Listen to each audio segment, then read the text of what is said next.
Hello aspirants, welcome to VLN IAS. இன்னைக்கு 27th of June 2024. இன்னைக்கு Hindu news பேப்பரில் வந்திருக்கிற இம்பார்ட்டன்ட் நியூஸ் ஆர்டிகல்ஸ் என்னென்னு பார்த்தலாம்.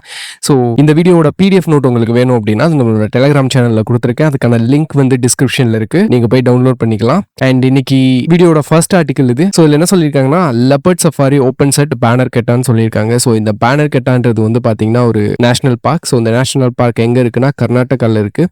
ஸோ பெங்களூருக்கு பக்கத்தில் இருக்குது. ஸோ இந்த பேனர் கெட்டா நேஷனல் பார்க் வந்து பார்த்தீங்க அப்படின்னா இதோட இம்பார்ட்டன்ட் ஃபியூச்சர்ஸ் சொல்றேன். ஸோ இது வந்து first biological park in India to have a ஃபென்ஸ்ட் elephant sanctuary. அதே மாதிரி இதுதான் இந்தியாலேயே ஃபர்ஸ்ட் பட்டர்ஃப்ளை என்க்ளோஷர் கொண்டு வந்த நேஷனல் பார்க் இது. அண்ட் இந்த நேஷனல் பார்க்கரோட மெயின் வாட்டர் சோர்ஸ் அப்படின்னு பாத்தீங்க அப்படின்னா ரிவர் ஸ்வர்ணமதி. ஓகே, இது இந்த நேஷனல் பார்க்கை பத்தின சில இம்பார்ட்டன்ட் ஃபேக்ட்ஸ் இது. ஸோ இது என்ன நியூஸ் அப்படின்னு பாத்தீங்கன்னா, நம்மளோட சென்ட்ரல் ஜூ அத்தாரிட்டி வந்து லெப்பர்ட் சஃபாரியை வந்து இனாகுரேட் பண்ணியிருக்காங்க. ஸோ இந்த லெப்பர்ட் சஃபாரி வந்து பாத்தீங்கன்னா சவுத் இந்தியாவோட ஃபர்ஸ்ட் அண்ட் நம்ம கண்ட்ரியோட லார்ஜஸ்ட் லெப்பர்ட் சஃபாரி. ஸோ இதுக்காக மொத்தம் ஒரு 20 ஹெக்டேர்ஸ் ஆஃப் ஃபாரஸ்ட் ஏரியா வந்து ரெடி பண்ணியிருக்காங்க. அதுல 8 லெப்பர்ட்ஸை வந்து ரிலீஸ் பண்ணியிருக்காங்க. ஓகே, ஸோ இதுதான் நியூஸ்.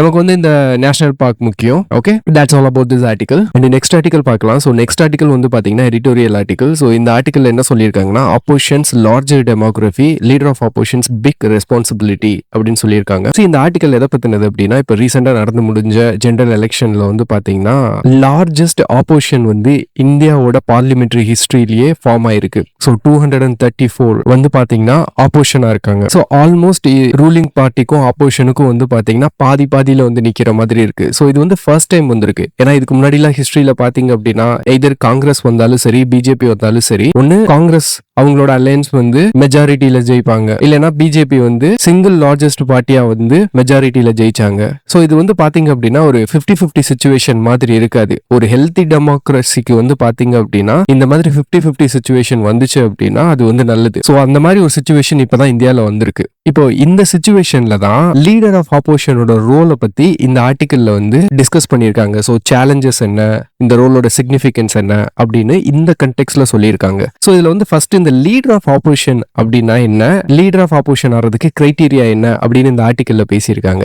1950 வந்து பாத்தீங்க அப்படின்னா, அதாவது நம்மளோட ஃபர்ஸ்ட் லோக்சபா கிரியேட் பண்றப்போ நம்ம வந்து எந்த ஸ்டாட்யூட்லயோ இல்ல கான்ஸ்டிடியூஷன்லயோ எங்கேயுமே வந்து நம்ம லீடர் ஆஃப் ஆப்போசிஷன் அப்படின்ற ஒரு ரோலை வந்து நம்ம வந்து டிஃபைன் பண்ணதும் இல்ல, ரெகக்னைஸ் பண்ணவும் இல்ல. 1950s வந்து ஸ்பீக்கர்ஸ் டைரக்ஷன்ல வந்து பாத்தீங்க அப்படின்னா ரூலிங் பார்ட்டி தவிர அதர் பார்ட்டிஸ் வந்து குரூப்ஸ் அண்ட் கேட்டகரிஸா பிரிச்சிருந்தாங்க. Through this order 1950s speaker direction இது மூலியமா பிரிச்சாங்க. ஸோ இதுல வந்து பாத்தீங்க அப்படின்னா ஒரு த்ரெஷ்ஹோல்டு வச்சிருப்பாங்க. ஸோ ஒரு லார்ஜஸ்ட் பார்ட்டியா நம்ம ரெகக்னைஸ் பண்ணணும்னா 10% இருக்கணும் அப்படின்னு சொல்லிட்டு ரெகக்னைஸ் பண்ணியிருந்தாங்க. ஆனா இதுல இந்த ஸ்பீக்கர்ஸ் டைரக்ஷன்ல லீடர் ஆஃப் ஆப்போசிஷன்னா யாரு அப்படின்றத வந்து டிஃபைன் பண்ணல. அதுக்கப்புறம் வந்து பாத்தீங்கன்னா salaries and allowances of leader of oppositions in parliament act 1977 வந்து எனாக்ட் பண்றாங்க. ஸோ இதுலதான் ஃபர்ஸ்ட் டைம் வந்து பாத்தீங்கன்னா லீடர் ஆஃப் ஆப்போசிஷன்னா யாரு அப்படின்னு சொல்லி டிஃபைன் பண்றாங்க.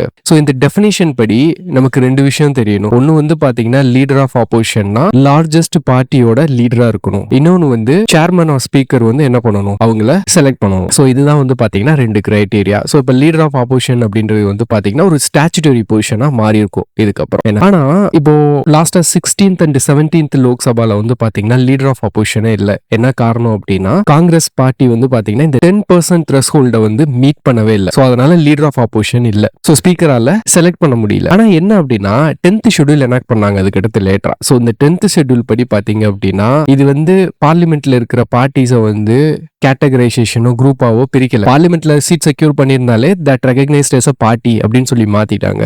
ஆனா இந்த 1950s ஸ்பீக்கர் டைரக்ஷன் வந்து irrelevant ஆயிப்போச்சு. ஓகே, அதுக்கு ஏத்தாப்புல நம்ம இந்த ஸ்டாட்யூட்லயும் நம்ம மாத்தணும், ஆக்டையும் நம்ம அமெண்ட் பண்ணி மாத்திருக்கணும். ஆனா மாத்தல. சோ மாத்திருந்தோம் அப்படின்னா 16th and 17th லோக்சபால வந்து பாத்தீங்க அப்படின்னா லீடர் ஆஃப் ஆப்போசிஷன் வந்து கொண்டு வந்திருக்கலாம். சோ மாத்தல. பட் இப்போ வந்து பாத்தீங்க அப்படின்னா லார்ஜஸ்ட் ஆப்போசிஷன் வந்து கிரியேட் ஆயிருக்கு. சோ இந்த மாதிரி சிச்சுவேஷன்ல லீடர் ஆஃப் ஆப்போசிஷனோட ரோல் அண்ட் சிக்னிஃபிகன்ஸ் என்னன்னு சொல்லியிருக்காங்க. இந்தியாவை பொறுத்த வரைக்கும் நம்ம பார்லிமெண்டரி ஃபார்ம் ஆஃப் கவர்மெண்ட் வந்து அடாப்ட் பண்ணியிருக்கோம். ஸோ இதுல வந்து பாத்தீங்கன்னா இது வந்து வெஸ்ட்மின்ஸ்டர் மாடல்னு சொல்லுவாங்க. அதாவது லண்டனோட பார்லிமெண்ட் வந்து அங்கதான் இருக்கு. ஸோ லண்டனோட பார்லிமெண்ட் சிஸ்டம் சிஸ்டம்ல வந்து பாத்தீங்க அப்படின்னா லீடர் ஆஃப் ஆப்போசிஷனுக்கு வந்து பிஎம் இன் வெயிட்டிங்னு சொல்லுவாங்க. அவங்க வந்து ஷேடோ கேபினெட் வந்து ஃபார்ம் பண்ணுவாங்க லீடர் ஆஃப் ஆப்போசிஷன். சோ அவங்களுக்குன்னு ஒரு ரோல் இருக்கு வெஸ்ட்மின்ஸ்டர் மாடல்ல. ஏன்னா சோ இவங்க வந்து என்ன பண்ணுவாங்க அப்படின்னா ஒரு ஷேடோ கேபினெட் ரன் பண்ணிட்டே இருப்பாங்க எப்பவுமே. எதுக்காக அப்படின்னா மெயினா ரூலிங் பார்ட்டியோட பாலிசிஸை வந்து ஸ்க்ரூட்டினைஸ் பண்றதுக்காக. ஆனா நம்ம வெஸ்ட்மின்ஸ்டர் மாடலை அடாப்ட் பண்ணியிருந்தாலும் ஃபார்மல் பிராக்டிஸ் அதை ரெகக்னைஸ் பண்றதுக்கு ஷேடோ கேபினெட்டை ரெகக்னைஸ் பண்றதுக்கு ஃபார்மல் பிராக்டிஸ் வந்து இந்தியால கிடையாது. ஓகே, சோ அப்போ லீடர் ஆஃப் ஆப்போசிஷன் வந்து பாத்தீங்க அப்படின்னா அவருக்கு வந்து இந்தியால எந்த பவருமே இல்ல. அப்போ நம்ம வந்து என்ன பண்ணணும், லீடர் ஆஃப் ஆப்போசிஷன் ஆக்ட வந்து எனாக்ட் பண்ணி we have to define the functions of the leader of opposition. ஆனா LOP ஆக்ட்ல வந்து பாத்தீங்க அப்படின்னா நம்ம இன்னுமே ஆப்போசிஷன் லீடரோட ஃபங்க்ஷன்ஸ் வந்து ரெகக்னைஸ் பண்ணல, டிஃபைன் பண்ணல. சோ இவரோட ரோல் என்ன அப்படின்னு சொல்லி டிஃபைன் பண்ணல ஒண்ணு. அடுத்து இப்ப இருக்கிற இந்த லீடர் ஆஃப் ஆப்போசிஷனுக்கு வந்து பாத்தீங்கன்னா சோ இப்போ வந்து இவங்களுக்கு என்னென்ன மாதிரி சேலஞ்ச் இருக்கும் அப்படின்னு சொல்லியிருக்காங்க. சரி, லார்ஜஸ்ட் ஆப்போசிஷன் 234 சீட்ஸ் இந்த பார்லிமெண்ட். இது வந்து பாத்தீங்கன்னா இவங்க பவர்ல இல்லாதனால இவங்களுக்கு வந்து பார்கெனிங் பவர் இருக்காது. ஆனா ரூலிங் பார்ட்டிக்கு வந்து பார்கெனிங் பவர் இருக்கும். ஏன்னா அவங்க வந்து உங்களுக்கு நான் இந்த மாதிரி ரெஸ்பான்சிபிலிட்டி தரேன், இந்த மாதிரி ரோல் தரேன் அப்படின்னு சொல்லி கூப்பிட்டா இந்த குரூப்ல இருந்து அப்படியே ரூலிங் கவர்மெண்ட் பக்கம் போறதுக்கு வாய்ப்பு அதிகமா இருக்கு. அப்போ இதுல வந்து ஒரு யூனிட்டியை வந்து மெயின்டைன் பண்றது வந்து பாத்தீங்க அப்படின்னா ஒரு பெரிய சேலஞ்சா இருக்க போகுது லீடர் ஆஃப் ஆப்போசிஷனுக்கு. ஓகே, சோ அததான் ஒரு பெரிய சேலஞ்சா சொல்லியிருக்காங்க. அதாவது without the formal power he has to maintain the unity among the opposition parties. Okay, so இதுதான் சேலஞ்சா சொல்லியிருக்காங்க. அண்ட் அடுத்து வந்து பாத்தீங்க அப்படின்னா ஒரு சின்ன ஹிஸ்டரி வந்து சொல்லியிருக்காங்க. என்ன அப்படின்னா நம்ம பார்லிமெண்ட்டுக்குன்னு ஒரு மரியாதை இருக்கு. அண்ட் இந்த மாதிரி லார்ஜஸ்ட் பார்ட்டி வந்து ஆப்போசிஷன்ல உட்கார்ந்து இருக்கிறப்போ சோ ரூலிங் கவர்மெண்ட் வந்து என்ன பண்ணணும், இவங்களை வந்து யூட்டிலைஸ் பண்ணிக்கணும். இதை வந்து நேரு வந்து எப்படி அவர் பிஹேவ் பண்ணாரு இனிஷியல் பார்லிமெண்டரி ப்ரொசீடிங்ஸ்ல வந்து பாத்தீங்க அப்படின்னா கொஸ்டின்ஸ் ஹவர்ஸ்ல வந்து பாத்தீங்கன்னா பெருசா இந்த அதர் மினிஸ்டர்ஸ் வந்து உட்கார்ந்து கேட்க மாட்டாங்க. அதாவது யாருக்கு கொஸ்டின்ஸ் வந்து ஆன்சர் பண்ண வேண்டியது இருக்கோ அந்த மினிஸ்டர்ஸ் மட்டும் தான் உட்கார்ந்துருப்பாங்களே தவிர மத்தவங்க எல்லாம் கிளம்பி போயிருவாங்க கொஸ்டின் ஹவர்ல. சோ நமக்கு தெரியும் இல்லையா, பார்லிமெண்ட்ல கொஸ்டின் டிஃப்ரெண்ட் டைம் இருக்கு, ஓட்டிங்க்குன்னு ஒரு டைம் இருக்கு. ஓகே, இந்த மாதிரி ஒவ்வொரு ஃபங்க்ஷனுக்கும் ஒரு டைம் இருக்கு, அதே மாதிரி கொஸ்டினுக்கும் ஒரு டைம் இருக்கும். சோ நம்மளோட ஜவஹர்லால் நேரு அவர் என்ன பண்ணுவாராமா, அதர் மினிஸ்டர்ஸ்க்கு வந்து ஆன்சர் பண்ற ரெஸ்பான்சிபிலிட்டி இருந்தாலும் as a PM இவர் வந்து அங்க உட்கார்ந்துருப்பாராம். கொஸ்டின் ஹவர்ல வந்து பார்லிமெண்ட் விட்டு வெளியே போக மாட்டாராம். ஓகே, இன் கேஸ் வந்து அந்த ரெஸ்பெக்டிவ் மினிஸ்டர் வந்து ப்ராப்பரா ஒரு சாட்டிஸ்ஃபைடான ஆன்சர் கொடுக்கல அப்படின்னா ஜவஹர்லால் நேருவே வந்து என்ன பண்ணுவாரு, ஆன்சர் பண்ணுவாரு. அண்ட் அது போக அவர் என்ன அதுக்கு பதில் சொன்னாரு அப்படின்னா நம்ம நாட்டுல என்ன பிரச்சனை இருக்கு அப்படின்னு நம்ம பார்ட்டியை கேட்டு தெரிஞ்சுக்கிறத விட ஆப்போசிஷன் பார்ட்டிட்ட இருந்து நம்ம தெரிஞ்சுக்கிட்டோம் அப்படின்னா ஆக்சுவலா என்ன பிரச்சனை இருக்குன்னு நமக்கு ரியலா தெரிய வரும். அப்ப அதுக்கான பாலிசிஸ் வந்து நம்ம கொண்டு வரலாம் அப்படின்ற காரணத்துக்காக தான் ஜவஹர்லால் நேரு வந்து கொஸ்டின் ஹவர்ல கூட உட்கார்ந்துருப்பாராம் பார்லிமெண்ட்ல. ஓகே, சோ இந்த மாதிரி ஒரு கல்ச்சர் நம்ம சோ அப்போ இதை வந்து இந்த டிக்னிட்டியை வந்து நம்ம மெயின்டைன் பண்ணணும் அப்படின்னு சொல்லிட்டு இந்த ஆர்டிகல்ல சொல்லியிருக்காங்க. சோ அவ்வளவுதான், that's all about this article. And next editorial article பார்க்கலாம். சோ இந்த ஆர்டிகல் என்ன சொல்லியிருக்காங்கன்னா read the rocks to improve India's geological literacy அப்படின்னு சொல்லியிருக்காங்க. சோ இது எதை பத்தினது அப்படின்னா இந்த நம்ம இந்தியாவோட ஜியோலாஜிக்கல் ஹெரிட்டேஜ் அதோட இம்பார்ட்டன்ஸ் என்ன and the need for conservation effort. So இது ரெண்டு இன்சிஸ்ட் பண்ற மாதிரி இந்த ஆர்டிகல் வந்திருக்கு. சோ இதை நம்ம ஒரு ஓவர்வியூ பார்த்துடலாம். இந்தியாவை பொறுத்த வரைக்கும் பாத்தீங்க அப்படின்னா நம்ம கண்ட்ரியில நிறைய ஜியோலாஜிக்கல் சைட்ஸ் வந்து நிறைய இருக்கு, ஹெரிட்டேஜ் சைட்ஸ். அப்படின்னா என்னன்னு பாத்தீங்க அப்படின்னா இந்த மாதிரி சைட்ஸ்ல வந்து பாத்தீங்கன்னா நம்ம இந்தியாவோட ஜியோலாஜிக்கல் ஹிஸ்டரியை பத்தி நம்ம தெரிஞ்சுக்கலாம் இதை ஸ்டடி பண்றது மூலியமா. சோ அது மூலியமா வந்து பாத்தீங்கன்னா எவல்யூஷன் எப்படி நடந்ததுன்னு தெரியும். சோ நமக்கு ஃபாசில்ஸ் கிடைக்கும். சோ ஓவராலா அந்த ஜியோலாஜிக்கல் ஹிஸ்டரியை வந்து நம்மளால கன்ஸ்ட்ரக்ட் பண்ண முடியும். சோ இந்த மாதிரி இந்தியால நிறைய சைட்ஸ் இருக்கு. இந்தியால இங்கதான் வந்து பாத்தீங்கன்னா பீப்புள் வந்து தே அக்வயர் ஜியோலாஜிக்கல் லிட்ரஸி. சோ இங்க தான் பண்ண முடியும், வேற சோர்ஸ் வந்து நமக்கு கிடையாது. ஓகே, சோ இதை வந்து நம்ம கன்சர்வ் பண்ணணும். இப்போ வேர்ல்டு லெவல்ல வந்து பாத்தீங்க அப்படின்னா இந்த ஜியோ கன்சர்வேஷன் எஃபர்ட் வந்து நிறைய இனிஷியேட்டிவ்ஸ் வந்து கண்ட்ரிஸ் எடுத்துட்டு இருக்காங்க. ஆனா இந்தியாவை பொறுத்த வரைக்கும் இந்த ஜியோ கன்சர்வேஷனுக்கு பெருசா நம்ம இம்பார்ட்டன்ஸ் கொடுக்கல, அதுக்கான மெஷர்ஸும் வந்து நம்ம எடுக்கல. இதனால என்ன நடந்திருக்கு அப்படின்னு பாத்தீங்கன்னா இந்தியால இந்த ஃபாசில் பேரிங் சைட்ஸ் இருக்கு பாத்தீங்களா, இதெல்லாம் நிறைய டெஸ்ட்ராய் பண்ணிட்டு இருக்கோம் இந்த நேம் ஆஃப் டெவலப்மெண்டல் ஆக்டிவிட்டி அப்படின்னு சொல்லிட்டு. அதாவது இந்தியால வந்து இந்த மைனிங் ஆக்டிவிட்டி இருக்கு பாத்தீங்களா, இது மட்டுமே பாத்தீங்கன்னா ஓவரால் டெரிட்டரியில 10% ஆஃப் நிலத்துல வந்து மைனிங் வந்து நம்ம பண்ணிட்டு இருக்கோம். இந்தியாவோட டோட்டல் லேண்ட்ல 10% ஆஃப் த லேண்ட்ல மைனிங் ஆக்டிவிட்டி நம்ம பண்ணிட்டு இருக்கோம். அப்போ இந்த மைனிங் ஆக்டிவிட்டி எல்லாம் இந்த மாதிரி ஜியோலாஜிக்கலி ரிச் ஹெரிட்டேஜ் உள்ள சைட்ஸ்ல நம்ம மைனிங் பண்றோமா இல்லையா அப்படின்னு எதுவுமே நம்ம பாத்துக்கிறது இல்ல. அதுக்கான எந்த விதமான லீகல் ஃப்ரேம் ஒர்க்கும் கிடையாது. அதனால அதெல்லாம் டெஸ்ட்ராய் ஆயிட்டு இருக்கு. சோ அதை பத்தி தான் இந்த ஆர்டிகல்ல பேசியிருக்காங்க. ஓகே, அண்ட் அது போக என்ன ரெஃபரன்ஸ் கொடுத்திருக்காங்க அப்படின்னா இப்போ இந்த மத்திய பிரதேஷ்ல வந்து தாலா மெட்டீரைட் இம்பாக்ட் கிரேட்டர் இருக்கு. சோ இதோட இம்பாக்ட் நடந்த வருஷம் வந்து பாத்தீங்கன்னா 1.5 பில்லியன் இயர்ல இருந்து 2.5 பில்லியன் இயர்ஸ் அகோ வந்து இது நடந்திருக்கலாம் அப்படின்றாங்க. அடுத்து லோனர் கிரேட்டர் மகாராஷ்டிரால என்ன இது வந்து which was 5,76,000 years years old அப்படின்னு சொல்றாங்க. ஸோ இந்த மாதிரி ஒரு எக்ஸாம்பிள் கொடுத்து ஆத்தர் என்ன சொல்லியிருக்காருன்னா we have to conserve these kind of sites அப்படின்னு சொல்லியிருக்காரு. ஸோ இதை வந்து இன்டர்நேஷனல்ல வந்து பாத்தீங்க அப்படின்னா என்ன மாதிரி எஃபர்ட் எடுத்திருக்காங்கன்னா 1991 வந்து யுனெஸ்கோ சிம்போசியம் வந்து பிரான்ஸ்ல நடக்கும். ஸோ இதில் தான் ஃபர்ஸ்ட் இந்த ஜியோலாஜிக்கல் ஹெரிட்டேஜ் அப்படின்றத பற்றி பேசுகிறாங்க, அதோட இம்பார்ட்டன்ஸ் பற்றி பேச ஆரம்பிச்சிருக்காங்க. ஸோ அதுக்கப்புறம் வேர்ல்டு லெவலில் வந்து பார்த்தீங்கன்னா நிறைய எஃபர்ட்ஸ் வந்திருக்கு.